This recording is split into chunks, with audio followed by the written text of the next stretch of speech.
Noah's Ark.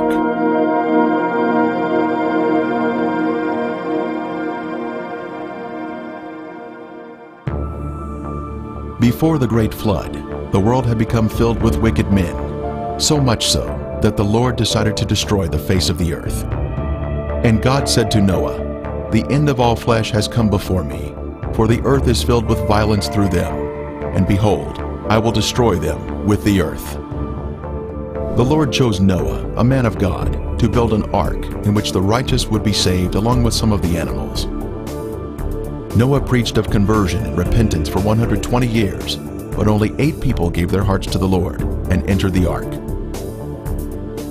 The rain came, and the people sought the safety of higher ground or the ark itself, but the angel of the Lord had closed the door of the ark, and it could not be opened.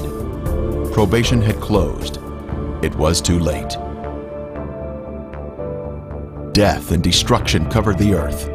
The thoughts of man were evil continually.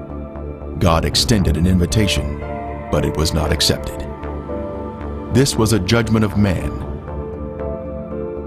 All the fountains of the great deep were broken up, and the windows of heaven were opened, and the rain was on the earth 40 days and 40 nights.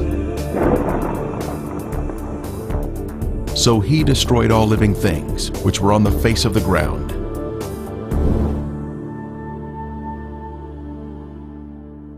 God had saved his people through the flood, but they would spend almost 1 year in the ark, waiting for the floodwaters to recede and new life to begin. Noah and his family were anxious to leave the ark. Finally, Noah knew it was safe to leave. He offered a sacrifice to the Lord, and the Lord placed a bow of promise in the sky that he would never again destroy the earth with a flood.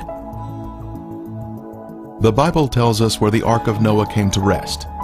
The ark rested upon the mountains of Ararat. But what is Ararat? The name Ararat, as it appears in the Bible, is the Hebrew equivalent of Urartu, ancient country of Southwest Asia mentioned in Assyrian sources from the early 13th century BC. This area included parts of eastern Turkey, Armenia, and Iran. Moses was not speaking of a specific mountain when writing Genesis. He was speaking of a country, Urartu. So the Bible was saying the ark came to rest in the mountains of the country of Urartu. In eastern Turkey, across the valley from Mount Ararat, is the site we will be visiting. This area was first photographed in an aerial survey conducted in 1959 by Francis Gary Powers. Later, Turkish Lieutenant Duripanar spotted the boat-shaped object in these photographs. So in 1960, a group from the United States journeyed to the site, but they prematurely concluded it was just a natural formation. That same year, Life magazine featured photos of the site. Is there a historical record from ancient civilizations of Noah's Ark existing? Berosus the Chaldean wrote, "It is said there is still some part of this ship in Armenia, at the mountain of the Chaldeans, and some people carry off pieces of the bitumen, which they take away, and use chiefly as amulets for the averting of mischiefs." On Ron Wyatt's first trip to the region in 1977, he didn't know where to begin searching, and he only had 3 days in the area. So he and his teenage sons prayed that their taxi would stall in areas where they needed to search. That day, God stalled their taxi in 3 different locations, and here is our first taxi stop. High on the mountain is the resting place of Noah's ship. The name of this mountain is translated as Doomsday Mountain, named so for the deadly event of the flood. As we drive up the mountain, we can see Lesser Ararat and Greater Ararat across the valley. Both are post-flood volcanic mountains that were not even here during the flood, and they would be the last place one should search for the ark. We finally made it to the ark. Looking at it from the stern or rear, one can see the boat-shaped outline of the ark. It has a rounded stern and a pointed bow or front. The symmetrical shape indicates that it is a man-made structure. Ron Wyatt made 24 trips out here to conduct tests and do research at this boat-shaped formation. Photos taken at different times of the year have brought out different features of the boat. There was so much convincing evidence uncovered at the site that the Turkish government declared this area to be Noah's Ark National Park, and yet today the world is unaware of this amazing discovery.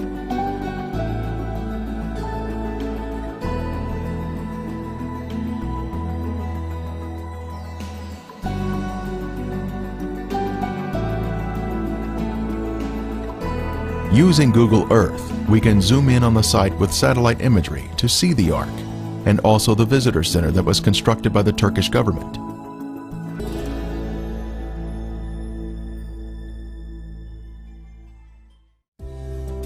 Now, we make our way inside the visitor center to view the informative evidence on display. Various diagrams and photos are assembled to point out the important features of the Ark.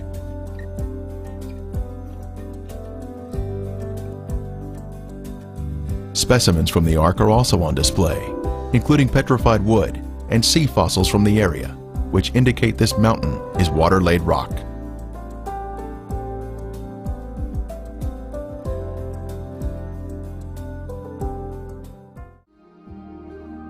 The Ark was a high-tech vessel that was designed to survive a catastrophic flood that would destroy the surface of the Earth. Complete with a keel, keelsons, and anchor stones, it was truly a work of art designed to save the human race from annihilation. The Bible tells us the Ark was 300 cubits in length. The Ark formation has been measured to be 515 feet long, which is exactly 300 Egyptian cubits. Moses, when writing the Genesis account, would have been accustomed to using the longer Egyptian cubit of 20.6 inches. The Bible mentions an earlier cubit, cubits according to the former measure. This references the Egyptian cubit, which was divided into 28 digits, making up the cubit rod. Many centuries later, the 18-inch Hebrew cubit was developed and implemented. At the Tel Megiddo in Israel, Solomon's gates can be measured to exactly 6 Egyptian cubits, showing further evidence of its early usage.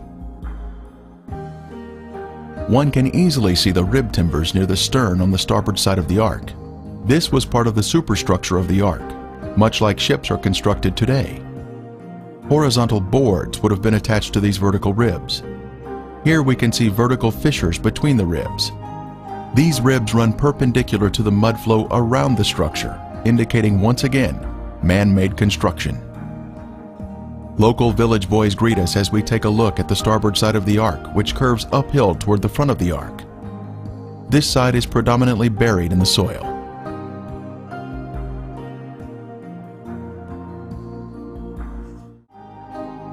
Continuing to inspect the stern, we can see 5 objects in a row along the inside port area of the deck. These have been measured at regular intervals and appear to be vertical posts that would have supported the deck.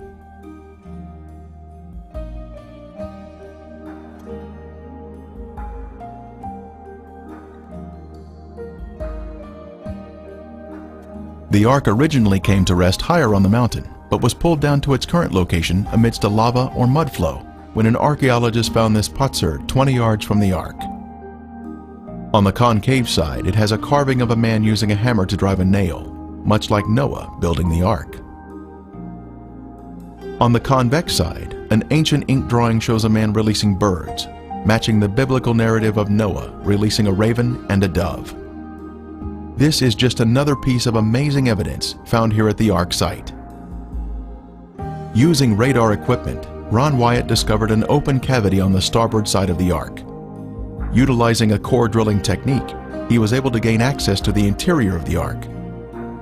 Stunning evidence was pulled from the belly of the ship. Using an improvised long rake device, petrified animal dung was extracted from the hull. Next, cat hair was also pulled from the cavity. Then, a petrified antler was extracted. These are all items that one would expect to find in the bottom of the Ark. The Bible tells us the antediluvians were skilled in metalworking. Tubal-Cain, an instructor of every craftsman in bronze and iron. This large metal rivet, or metal washer around a metal rod, was found by Ron Wyatt when he had taken a tour group to the site in 1991. The center rod had been struck while it was hot, causing it to flare out, holding the washer in place. Test results showed that it contained 8% aluminum metal. Aluminum metal is man-made, thus proving the site to be man-made. Our second taxi stop is the village of Kazan, where large anchor stones can be found that once hung from the rear of the Ark. Just down the valley from Noah's Ark, we come to the village of Kazan, where portions of the Ark's directional system were released, thus allowing the Ark to float more freely. This village was known as the Place of the Eight, named so for the 8 survivors of the flood.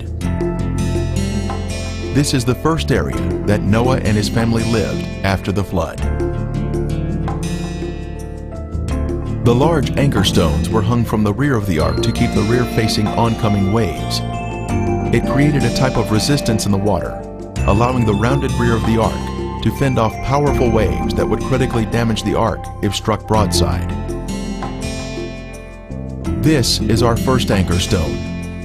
Measuring 11 feet in height, with 4 feet embedded in the ground, it is actually the largest and most beautiful anchor stone found to date. A tapered hole was drilled into the top of each anchor stone, a 5-inch opening on one side and a 7-inch opening on the other, allowing a rope to be pulled through and a knot tied. It was designed to be lifted while in the water when it would weigh less, thereby preventing the top from breaking off.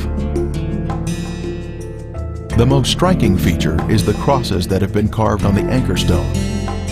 Early Christians came through this area and recognized these objects as biblical items from the Ark. They carved crosses on these anchor stones, representing Noah and his family. The largest cross here represents Noah and is of the Crusader style. The diamond shape with a cross above was Nimrod's sign when he was alive. The diamond represents the Ark that he took credit for. Then the vertical line is the pathway to heaven, with the crossbar representing heaven. The Egyptians had an adaptation of this symbol called the Ankh. Smaller anchor stones or drogue stones can be found near the Mediterranean. This is one of the largest you will ever see outside the Noah's Ark area. The next anchor stone is partially buried in the ground with 5 crosses. The largest cross represents Noah. The next smallest, Mrs. Noah. Then the 3 smallest are the sons of Noah.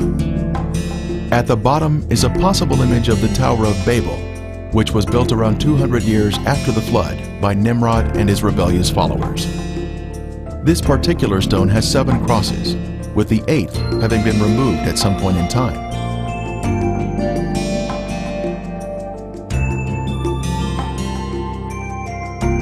This stone has a large cross representing Noah.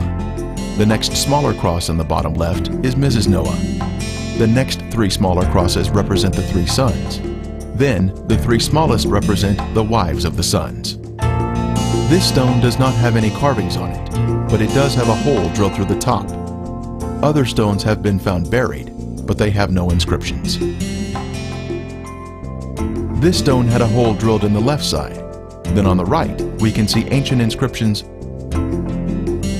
Vandals have broken this stone, but you can see where the hole once was in the top. Crosses have also been carved on this stone. 5 crosses are on this anchor stone, and as we look at the top, we can see where the hole has been broken off. Our next taxi stop is the home of Noah, near the village of Kazan. This photo was taken in 1977 by Ron Wyatt, showing the walls of Noah's home. Since then, all the walls have been torn down by local treasure seekers. In the front yard stood this large tombstone. On the tombstone was a drawing of 8 people and a boat on a wave. The second largest person was looking downward with their eyes closed. This indicates that this was Mrs. Noah's tombstone. After Mr. Wyatt showed this to someone, that person later hired others to exhume Mrs. Noah's 18-foot sarcophagus. Its depression in the ground is still visible today. Her jewelry was later sold on the black market for millions of dollars. Extending out from Noah's house are these ancient stone fences for containing animals. In Genesis, we are told that Noah practiced husbandry. In this case, we can see signs of animal husbandry. Some fences are more prominent than others, but they are all in straight lines. Uphill, behind Noah's home, is this large altar that he would have used to sacrifice animals to the Lord. It is approximately 10 feet in diameter and has a cube-like shape.